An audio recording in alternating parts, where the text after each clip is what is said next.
And do you have any advice for, I know like now it's the prices are so high for everything, and for people or Pakistanis who are moving to Canada or the West, do you have any general advice to push through that first few years of struggle in both the personal and the work, and then just getting through that hump? Do you have any thoughts on Yeah, or any advice for that? absolutely. Look, I'll divide that into two, right? So one is the struggle that I have, and given that I transferred with McKinsey, I was very blessed Yep. and lucky to land with a job. So that's a huge benefit.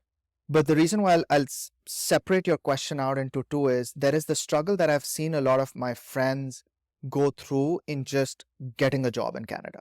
And then there is the struggle that people go through acclimatizing to the country, the society, the way of living, which is very different, right?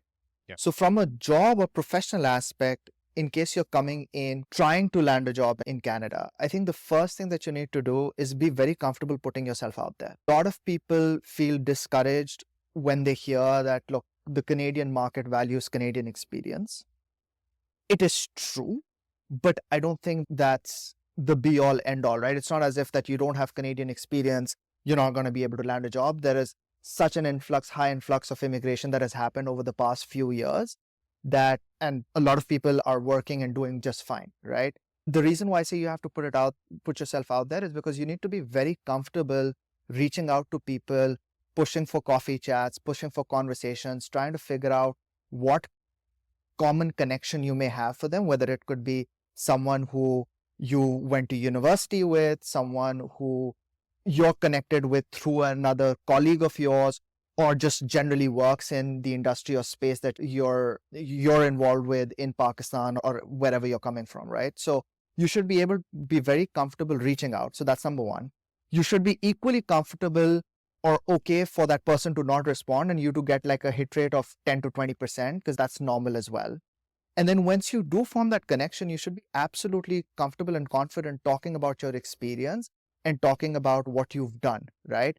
And not just asking for an opportunity, but leading with your experience and valuing your experience yourself so that the other person starts to value it too.